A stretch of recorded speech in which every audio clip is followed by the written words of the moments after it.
Three, two, one. Hey everybody, this is Victor. I'm here with Kate. We're doing a follow-up video, a follow-up case study interview based on the previous one where she was in the middle of her first deal. So we're going to be talking about how Kate got her first deal under contract and how she ended up closing it, selling it for $31K net profit. How are you doing? I'm doing good. How are you? I'm good. I'm good. Well, excited to continue your journey because we did the first video and now it's been I don't know, 3, 4, maybe 6 months later. So I just wanted to talk about your story and get the update and because I think you've learned a ton. So I just wanted to share that as well. But yeah, last time we spoke, you had a deal under contract and in Conway, South Carolina.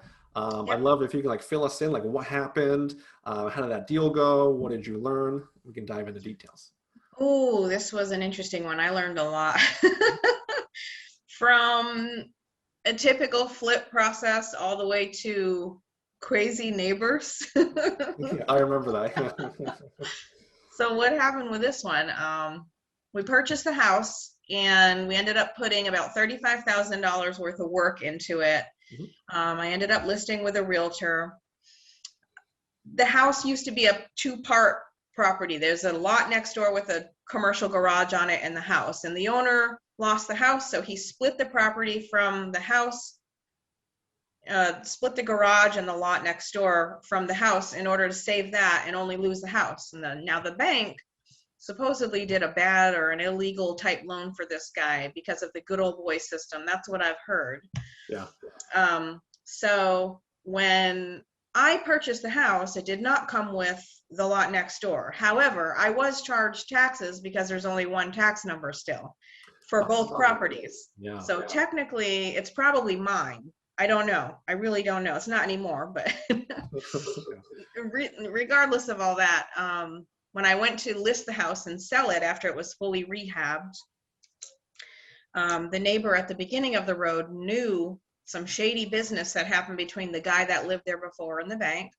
And he basically blackmailed the guy at the bank and said, hey, if you don't give me the right to buy that property right behind my house, then everything's going to come out.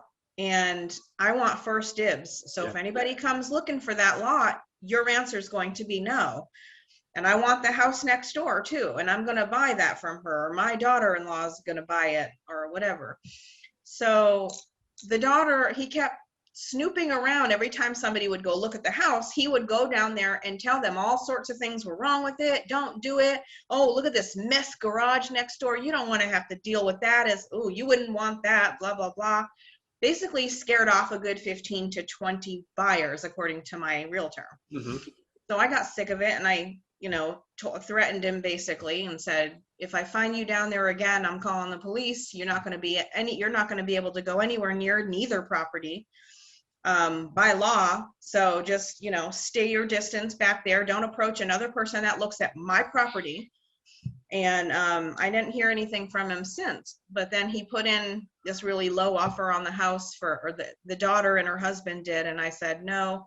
I only dropped it like $1,000 and I was like, nope, that's as low as I'm going for you guys. And I didn't even want to drop it $1 for them. I almost wanted to just say no for spite, but it was whatever. I could have had the house sold, and had the bank not made a dirty deal with him, I could have combined it with my house and someone could have bought both and everybody could have won. But in the end, I guess only I won because the garage is still sitting there and nobody owns it. And Gary hasn't produced any money yet to show the banker that he's even capable of buying it. So whatever. What a curveball. I don't think you knew that going in. I think you had an issue. It wasn't an issue with the neighbors, but the neighbors were kind of unique, eccentric. So it's a dirt road, very, very remote area. And the neighbors were very country, and the people that used to live in the house were still renting the garage out to a metal fabrication company next door. So there were all these parties going on all the time, and the cops were involved quite a few times. And prior to me purchasing the property, they broke into it 1,000,000 times and stole 2 toilets, 2 air conditioners, pulled all the copper wiring out of one of them. So before I bought it, HUD had to have it replaced, and it was pretty messy when we got there. And we got the property. So a lot of things had to be fixed that were done really backwards. I mean, some of the windows were not the same size, and they were put in higher than other windows, so you could see gaps above and below. It was really crazy. It needed a lot of little things. Yeah. So you've since sold it, like that was a done deal. You sold it, you've made a profit, you've made a great profit. I wanted to go back to the renovation because you were talking about like how it wasn't, you had to do a lot of fixing. How did the renovation go? Was that mostly smooth? What did you do? How did that go for you? It was mostly smooth, better than we expected, because I didn't know if there were septic issues with it. The house didn't even have water available when we got it. It had no water. My plan was I budgeted to put a well in. But I had met the other neighbors on the other side, because they used to live in my neighborhood that I lived in at the time. And her and I just clicked right away, and she kept coming over with cookies and inviting me over to say hello. And if I ever needed the bathroom while working on it, I could come over. And she was very hospitable, and she come over quite a bit. And her husband ended up giving me their water meter. I had to buy it off of them. They gave it to me for $3,000, and they paid, I think, 3 or 4. Do you remember what I got it for? I don't remember. I think you got it for a good price is what I remember. I don't remember the specific number, unfortunately. I think it was 3,000. And then I remember you got it for under half, right? They pay like like that. Yeah, they paid about $8,000 for their well to be put in, and didn't need the water meter anymore. And it was the last one available on the whole street. And Gary, the weird guy up front, was the one that sold it to them, because it used to belong to the house that I owned. But when those people before me lived in it, they didn't pay Gary for the water or whatever, and he wanted payment, and they weren't paying. They had some kind of a disagreement, so Gary cut their water off. They had no water at all, and they were living in it that way. He sold the meter to the neighbors when they built their house on the other side of the house. And then they decided they didn't like the taste of the chlorine because it was so close to the water tower or whatever. So they decided to put in their own well, and they spent $8,000 on that. And they had this water meter that was unused. So they were like, hey, it'd be nice if we could get some of our money back for this meter we don't really need. If you want to buy it off of us, we're okay with that. And we came up with $3,000, and I paid him, and the house got water. My handyman hooked it up, and we were good to go. That's awesome. Yeah. Yeah. So with the contractors you use, like, did you have a good experience and like you'd use them again, or were like all of them terrible? Like, what was your experience with the contractors and working with folks? I have one guy who I worked out a deal with. He did almost all the work, other than a few things that were above his scope. And I paid him a flat rate of $1,000 a week. Okay. So everything that I could squeeze into 5 days, I squeezed it in there. And he did it for about, well, how many weeks did we work on it? Well, it ended up being more than 6, but we got the bulk of the house done in 6 weeks. And then there were some other things we had to go back and do that he didn't complete. Or like the flooring was bubbling a little bit. So he had to go back down through it with brads and make sure it was all, settling right and whatnot. There were some duct work underneath the house that was kind of hanging or hooked up, but not hooked to anything. There was no vent above it. So him and I crawled down there, and we redid all the duct work together. And that's something I learned that I'd never done before. And also we re-insulated underneath the entire house because the buyers required that we did it. So to get the house sold, I dropped about $15,000 in price, and then had a laundry list of things this woman required was done before she moved in. Her brother was giving her the money to buy the house, so everything was in his court basically. And he didn't want to buy his disabled sister a house that she was going to have to do work on. It wasn't like a family was moving in that was capable. So they were a little bit difficult, and at the last week of bartering with them, I almost said, get out of here, just go. I'll sell it full price to someone else. I'm that frustrated. But they ended up showing up the day of closing. Was when I found out they were actually going to close. They were trying to nickel and dime me right up until the hour they signed the documents. And I was like, ugh, if I could have had a worse buyer's experience, I don't know how, but Mhm. that was pretty. I closed on my house the same week, and I didn't have to talk to anybody more than once. Great. And it was it. We were in and out, and we had a house, and we understand, even if you're paying a lot of money for a house, you expect to do some of the work. Mhm. And if you don't have the money to buy this house as is, don't buy it, you know? Yeah. Uh, No, it's really cool that's- as you know, like where your line in the sand is moving forward. Like, so if they cross that line, it's like, yeah, this isn't a good fit, move forward. yeah. So you did your first flip, and that's awesome. A to Z, closed, from Yeah. closing table to closing table, big check in your hand.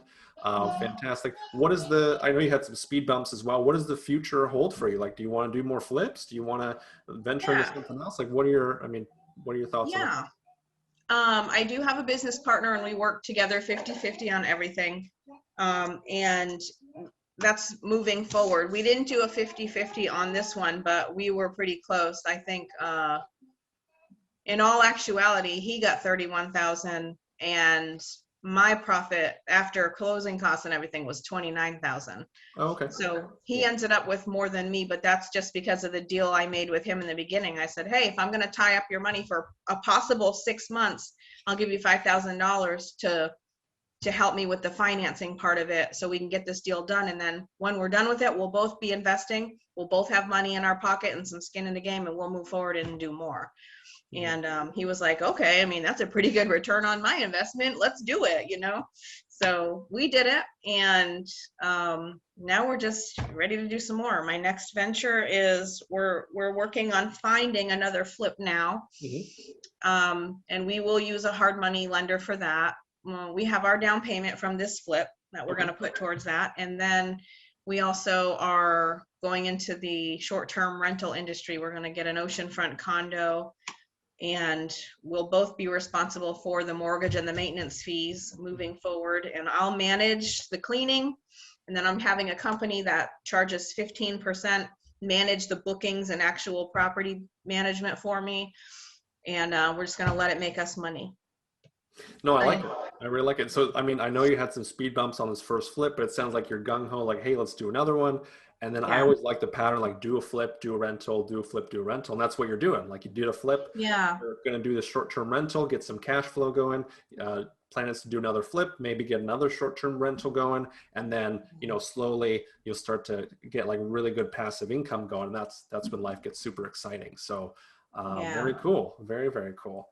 Okay. Oh, No, there are that's some, cool. there was a question I wanted you to help me with after this.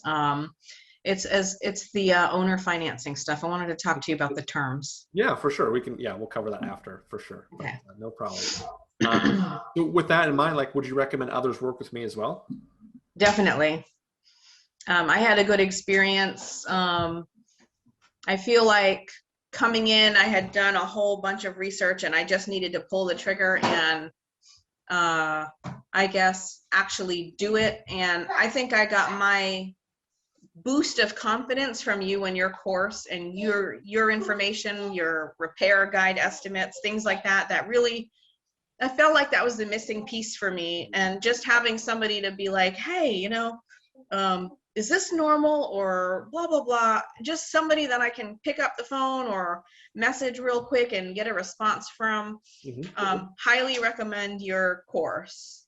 And I've even looked at it a little bit since I took it last year, and there's so much more in there now than there was before. So I definitely would recommend it to anybody trying to get into a mentorship program and just learn some things.